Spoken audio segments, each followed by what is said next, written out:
nesse sentido aí.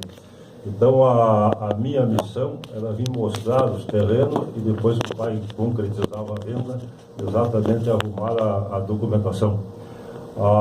Depois eu tirei 4 anos e 4 meses no quartel, então eu incorporei aqui na artilharia em 60, aí participei da renúncia do presidente Jânio, participei da famosa legalidade que foi comandada pelo nosso ilustre gaúcho Leonel Brizola. Andamos até naquelas divisas com Santa Catarina lá. Depois eu estive 2 anos e pouco no Alegrete, e aí eu fui pego exatamente no golpe militar, eu era sargento lá e acabaram me expulsando. Naquela época, o pai tinha uma mania de criar sociedade com os filhos. Ele tinha 2 sociedades, onde uma delas era a olaria, que fabricavam telhas e tijolos. Era sócio do pai, o meu irmão, o Arlindo e o Adão. E aí que eles tiveram ideia de trabalhar com o comércio de madeira. Então nós começamos ali, aonde é a nossa sede hoje, na Tito Becon ali, com venda de madeira. Depois disso...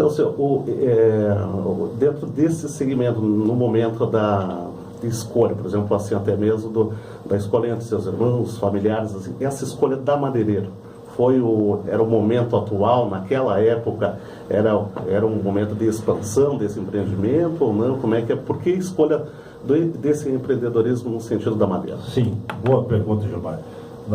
Naquela época, que foi em 64, 60% das casas da região eram de madeira, então se utilizava muita madeira de pinho. Então esse foi o motivo. Nós começamos unicamente com madeira, depois tivemos completo toda a linha de material de construção. Ali em 70 tem 2 fatores. Nós compramos uma loja que era do antigo Zeferino Alves de Oliveira, que foi vice-prefeito de Santiago, e tinha vendido já para a Disorigine. Compramos uma loja ali que trabalhava com elétrico, com som, material de pesca, móveis, exatamente. Então nós expandimos bastante, e em 70 também nós começamos aquele prédio com a nossa sede.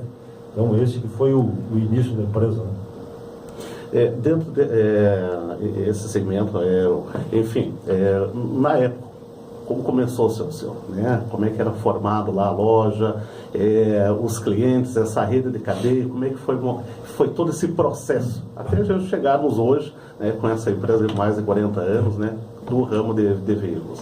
Mas no início ali, o que entre vocês, familiares, sentiu naquele momento que se dava-se esses primeiros passos? Eu já aproveito para deixar uma mensagem. Naquela época, então, a ideia dos irmãos era trabalhar com madeira. Então eles já tinham comprado um terreno, que a construção tinha a parte feita, mas não tinha cobertura, cobriu, normal. E como coincidiu, que foi a época da minha expulsão do Exército, eles me convidaram para trabalhar. Então eu fui o primeiro funcionário da empresa. E a primeira mensagem que eu deixo, principalmente para a juventude, que treinamento, curso, seminário é uma coisa muito boa, mas não é o essencial. O essencial é a pessoa querer fazer as coisas e querer se aperfeiçoar. Então, eu não tive 1 minuto de treinamento de como iniciar uma empresa, nem como trabalhar com madeira, nem conhecia madeira. Sim. Então, eu fui atrás, eu consegui vários padrinhos. O meu padrinho na área de madeira e conhecer madeira foi o seu Cubes, o pai dessas meninas que tem loja aí. O Adisorigine me auxiliou bastante, o João Dal Rodrigues, que era da indústria de móveis DRI. Então, esse que me ensinou a parte comercial. Então, eu aprendi na marra, exatamente no sentido. Então, a mensagem que eu deixo para a juventude, que se alguém for trabalhar numa empresa, a missão do aperfeiçoamento dele, da melhoria dele, do profissionalismo, é única e exclusivamente dele. Se ele quiser, ele tem que ir atrás, que ele não espere que a empresa passe tudo de mãos beijadas para ele. Vale um empenho do próprio funcional, né? Eu estava lendo aqui, a gente sempre prepara essa pauta, né, durante a semana, Celso. Estava vendo aqui em algumas colocações, algumas entrevistas, dado alguns veículos de comunicação aqui da cidade, E eu selecionei algumas aqui e gostaria que o senhor comentasse aqui. Ó. Até o senhor fala aqui, no tempo de quartel eu economizei por meses para comprar uma moto Vespa, me apaixonei por uma na vitrine da antiga loja Brum, quando estava com o dinheiro, ela já tinha subido umas 5 vezes, inflação. É uma das histórias aí que o senhor conta, diante de tantas outras aqui registradas, e o começo sempre é complicado, né? Sim. Não, realmente, então eu incorporei da artilharia e tinha quase de Fanta Gaúcha, tinha uma loja Brum que vendia Vespa. E a Vespa, vale lembrar, é a motinha aquela, né? A lampretinha. Exatamente, tipo, parecia com lambreta e tal. Isso. E eu economizava 3, 4 meses e ia ali na loja, ela tinha subido muito mais do que o valor da minha economia. Até eu acabei não conseguindo comprar em Santiago. Depois que eu fui a Alegrete, eu comprei uma parecida com a Vespa, que é um pouquinho maior que a lambreta. Então eu comprei a lambreta lá no Alegrete, e Santiago Alegrete dista a 138 quilômetros, e eu vinha uma vez por mês de lambreta a Santiago, né? E qual é o período, qual é o momento ali da sua vida, seu senhor, que o senhor viu assim, bom, esse é o caminho, eu quero partir para esse lado do empreendimento, né? Me achei como vendedor, como empreendedor. Como é que o senhor teve, em qual momento nesse período que o senhor teve essa definição? Eu tive um excelente mestre que foi meu pai. Meu pai, ele comprava qualquer coisa e vendia qualquer coisa, principalmente parte de imóveis. Não trabalhava com gado, com chácara, com campo, exatamente. Tipo, como já falei, tinha um loteamento grande nesse sentido. Então eu tive um bom professor. E o interessante é que 80% do pessoal que foi expulso do exército, do golpe militar, esse pessoal não trabalhou mais e apenas justificou que ele tinha dificuldade, porque tinha sido injustiçado, coisa ou outro sentido. Eu só elogio o exército e digo o seguinte, que eu já tinha, por formação, uma boa disciplina e aproveitei muito para aperfeiçoar essa disciplina. Então me parece que quem quer tem que começar, tem que disciplinar, tem que sofrer. Eu passei muito tempo ganhando um salário mínimo. Quando eu casei, eu ganhava um salário mínimo e meio. Então tem que levar uma vida bem regrada. A outra dica é que ninguém pode gastar mais do que ganha. Quem quiser fazer uma economia tem que economizar dentro do pouco que ganha. Seu, toda pessoa pode ser um empreendedor? Sim, toda pode. Basta querer e resolver os problemas.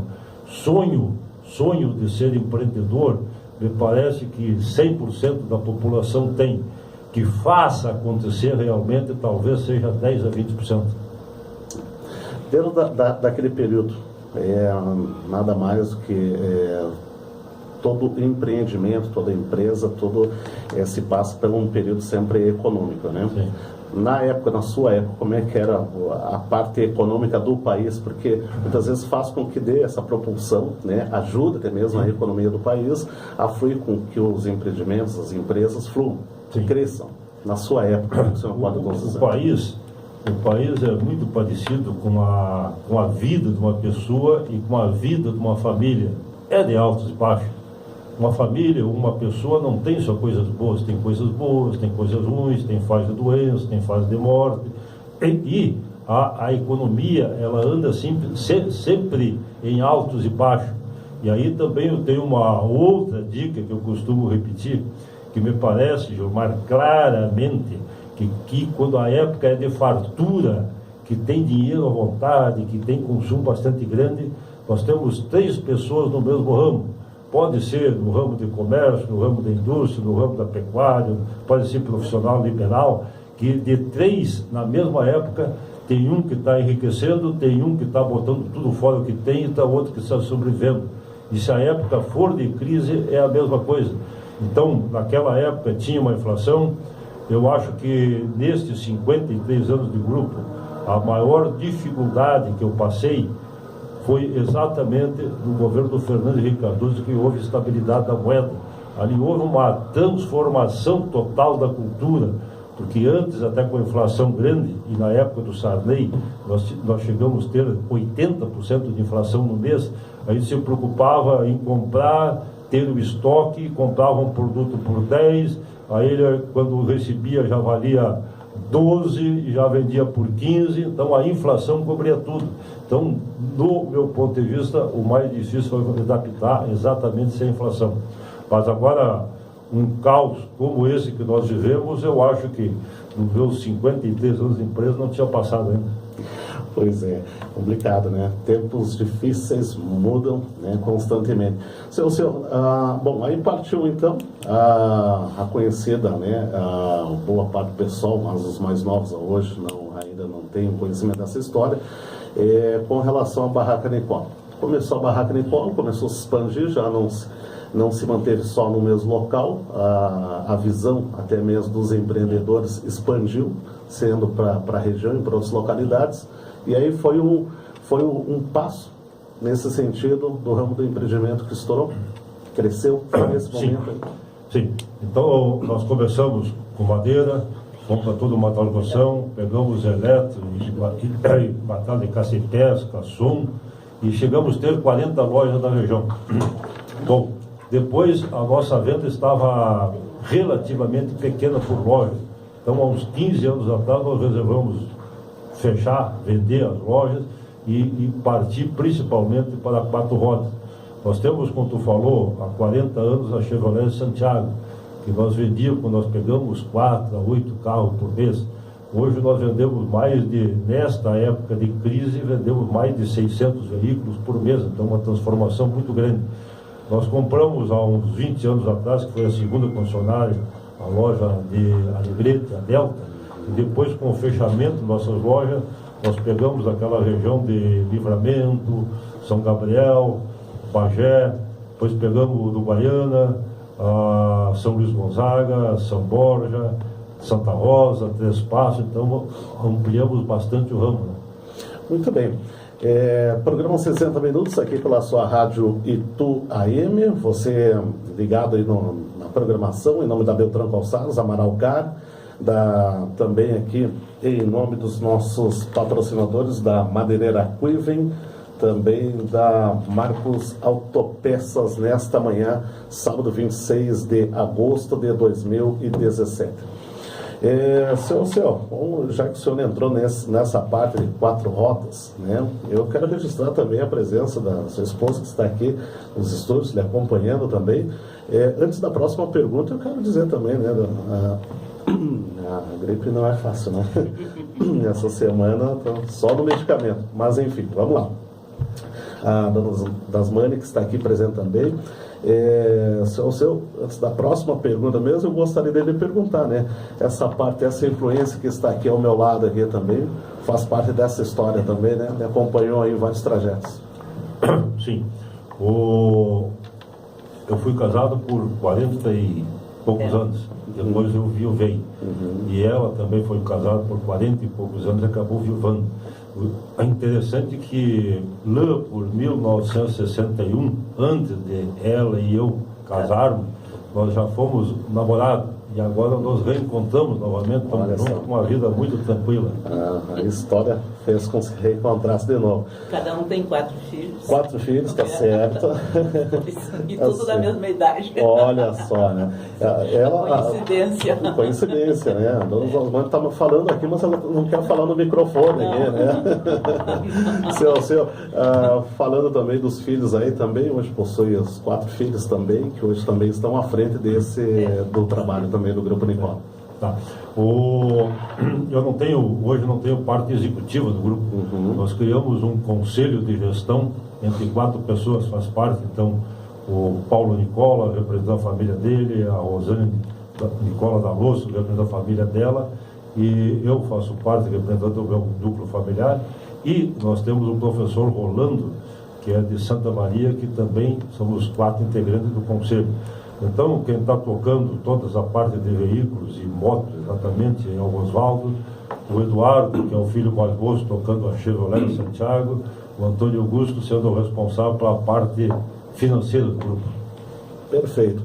O Grupo Nicola hoje, como o senhor disse, a gente já fez aqui um breve também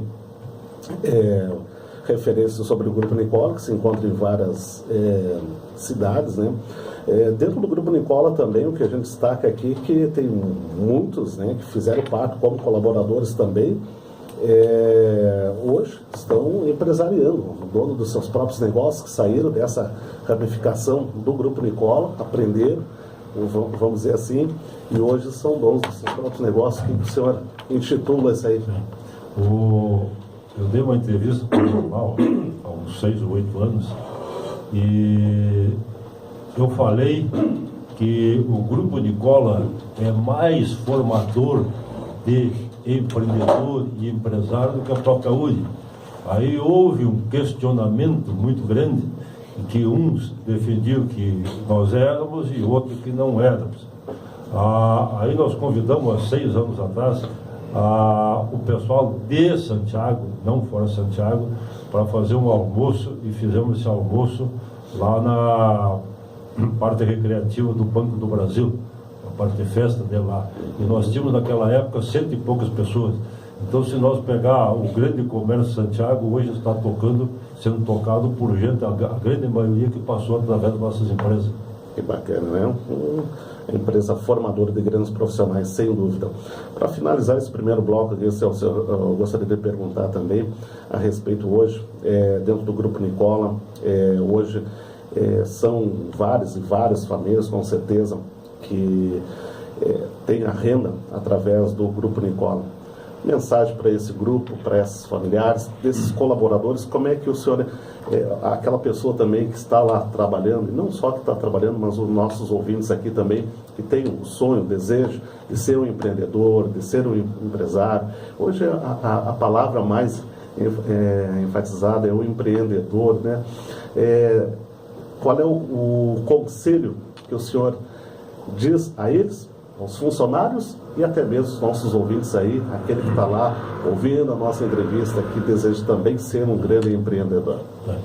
Nós temos funcionários que estão conosco, tem um caso, a Fátima, ela está há mais de 40 anos conosco. Quando nós compramos a Alto Pasto, que era a revenda Chevrolet São Paulo, aqui em Santiago, ela era funcionária. E Deus dela, ela trabalha conosco. Tem uma cunhada dela que está com 35 anos, aposentada, também trabalhando. Então, o que eu gostaria de, em primeiro lugar, o empreendedor, ele pode ser tanto um empresário com negócios particulares, ou pode ser um empreendedor dentro da própria empresa. Então, o empreendedor é aquele que profissionalmente queira crescer bastante, pode ser dentro ou fora de uma empresa. Então, o que eu gostaria de agradecer, em primeiríssimo lugar, essas milhares de pessoas que passaram desde o começo, que nos deram uma mão muito grande para crescimento do grupo, e principalmente esses 400 funcionários que tem hoje trabalhando no grupo, que levam o dia a dia. Fazer um elogio assim muito grande, porque o mercado brasileiro, principalmente de uns 3 anos para cá, ele caiu terrivelmente. O ganho do trabalhador caiu muito. As dificuldades de comprar é grande, a insegurança, se ele vai conseguir ter o trabalho, poder pagar uma pressão muito grande. E o nosso pessoal conseguiu passar toda essa época de 3, 4 anos, superando suas metas, principalmente melhorando a parte profissional, atingindo as suas metas e colaborando de todo que jeito possível para o crescimento do grupo. Muito bem. Conversando aqui com o Alceu Nicola, no programa 60 Minutos, nesta manhã, 26 de agosto de 2017. Pois bem, tá aí então algumas dicas, né, para você ligado. Eu vou, antes do intervalo, Diego, eu vou colocar aqui também para o seu Alceu uma frase aqui que ele colocou aqui, que colaborador tem que estar em primeiro lugar numa empresa. É isso mesmo, seu Alceu? Sim. Há muita gente que diz que os clientes têm que estar em primeiro lugar. Nós achamos que é o colaborador, que um colaborador que for bem atendido, que trabalhe bem, automaticamente ele vai tratar muito bem o cliente. Então, se ele não for priorizado, na nossa maneira de entender, não tem como priorizar para o cliente ser o primeiro. Perfeito, tá certo.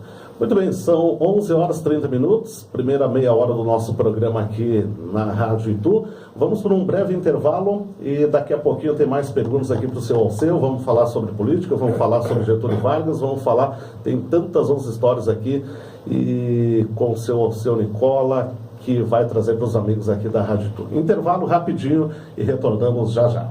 Você já escolheu o seu estilo?